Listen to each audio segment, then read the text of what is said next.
This is the GameMax 9902 computer tower case.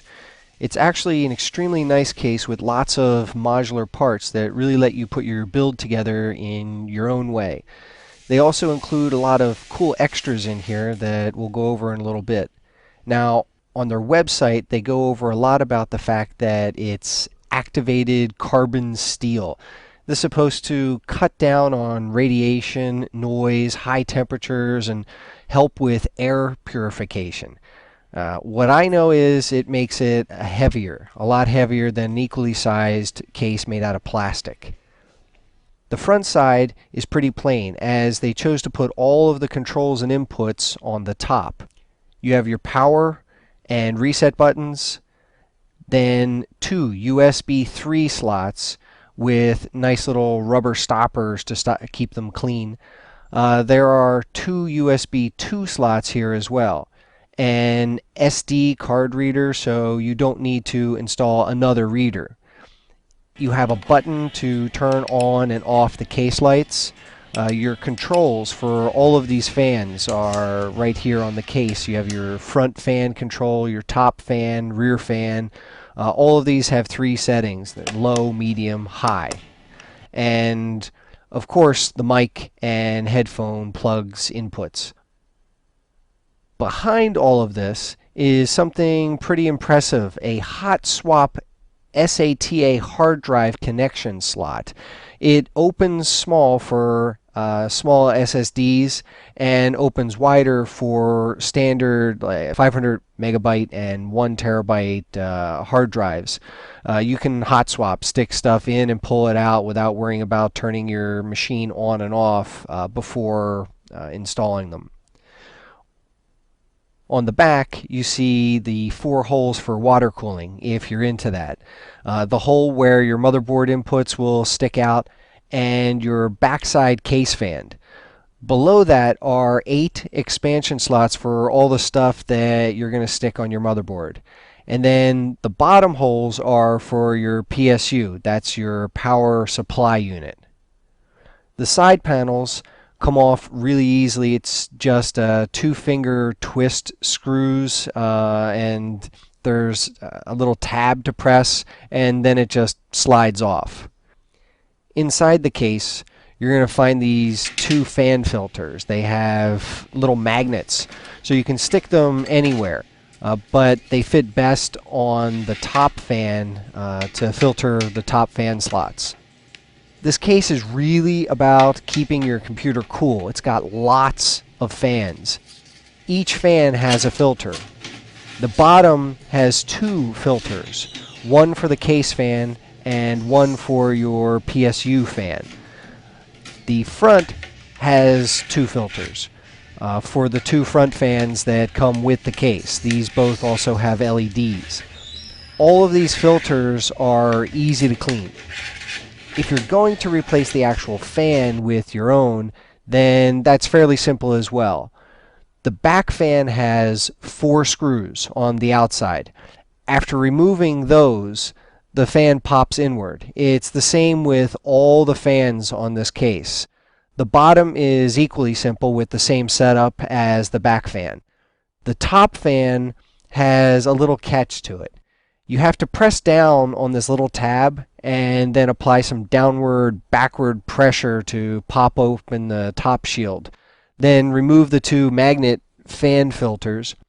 Then what you do is the same as the back fans. Unscrew the outside screws and pop the fan inside. The front fans are where it gets a little tricky. First, you need to remove the front plate. To remove the front plate, you have to squeeze these little tabs that hold the front plate to the case body and then slowly push them outwards. Starting with the middle is the way I did it. It's really difficult to start it from the bottom end, but you want to start from the middle and work your way a little bit towards the bottom and then work your way up is best, because the top part has these little catches to it. There are these 2 little tabs that fit into these 2 slot holes. Then it has these 2 side clamps that grab onto these small little grooves. After you get the front plate off, there are only 3 screws holding in the 2 fans. What really holds them in place are some metal pressure tabs like what they have in their 5.0 bay. I just removed the middle bar and popped the fans out that way. It was a lot easier. I didn't have to remove the bottom and top screws. Just the middle fan pops them out. Inside, there are several places for extra fans. On each of the 2 3.5 bay cases, there are these little risers where the screws they gave you in the box actually fit in.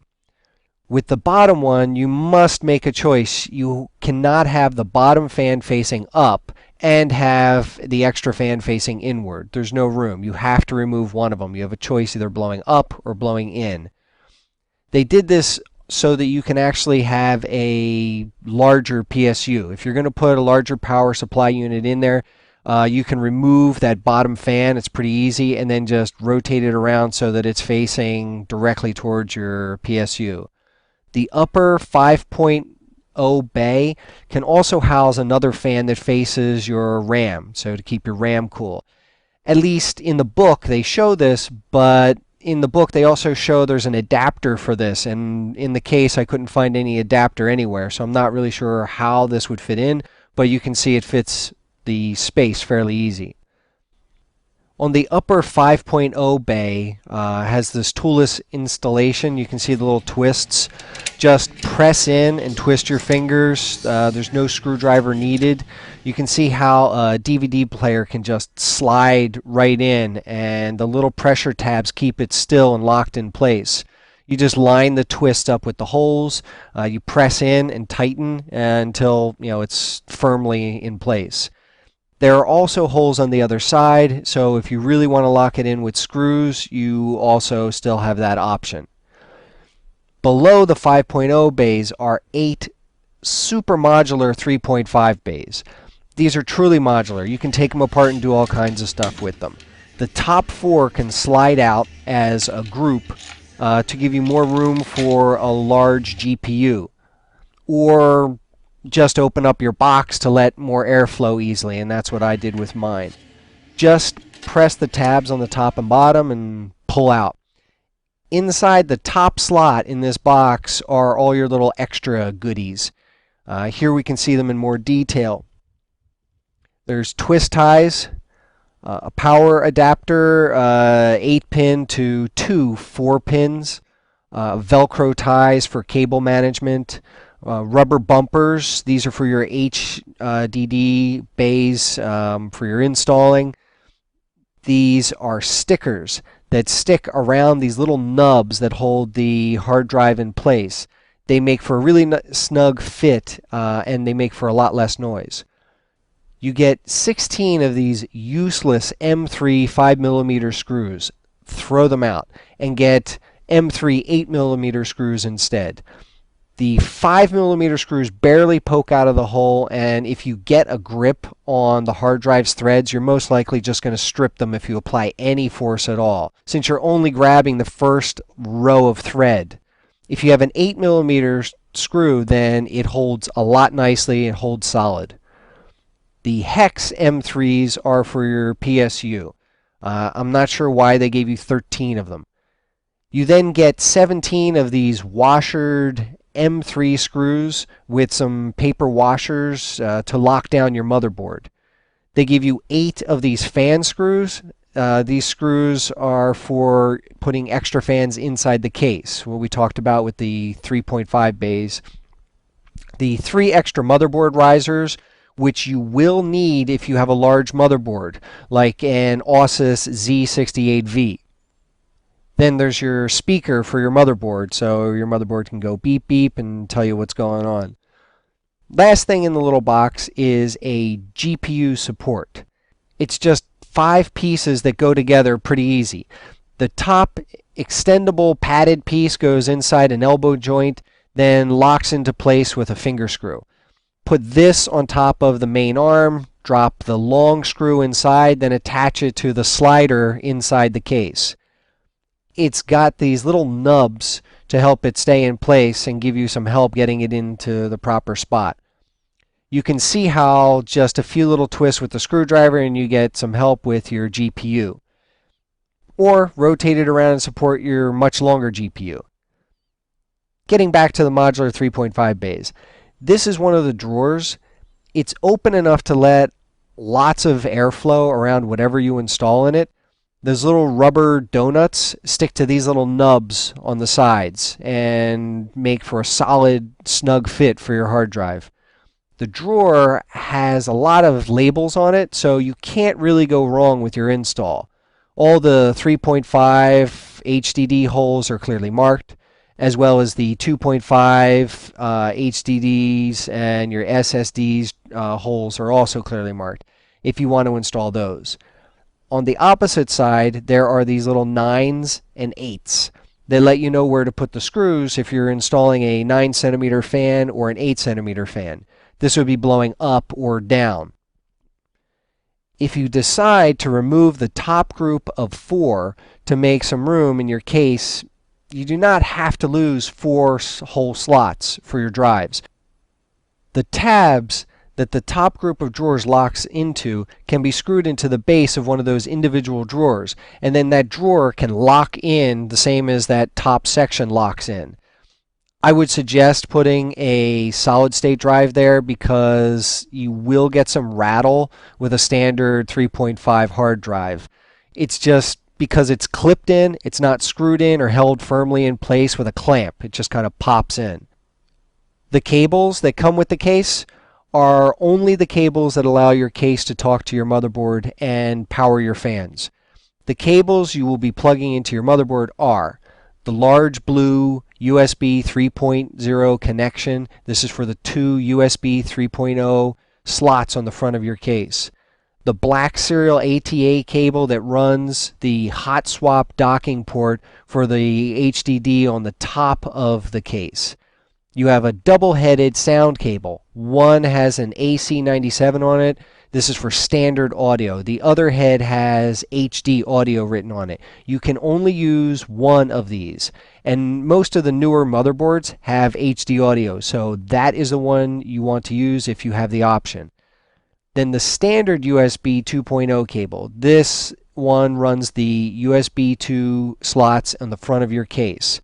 Also the small card reader cable that has SD/MMS labeled on it. This is for your front side card reader. What's left is the tiny little cables that control your power switch, your reset button, your power lights, negative and positive, and your HDD LED cable. These all get plugged in around the same spot on your motherboard, and most motherboards come with a little adapter, so you can plug them all into that adapter and then plug it into your motherboard in one go. On the back, you can see the cable management. The main highway goes vertical, but they also have the side section for wrapping unused cables. The clamps in this section pop out a bit too easy, so don't pack too many wires here. The highway clamps are strong and can take a lot of force from the cables without popping open. Press in and lift to pop open. There's plenty of room if you are not running fat cables through your case. At the bottom are your power connections for your fans and your hot swap HDD port. They also allow for extra cables to be run out of these either by the splitting head or by having a pass-through head. Overall, a nice case with lots of modular options and a ton of cooling options. Hope this helps since the manual was very vague on a lot of points. They had one image for most of the stuff on here. But the customer service was really helpful and they responded almost immediately.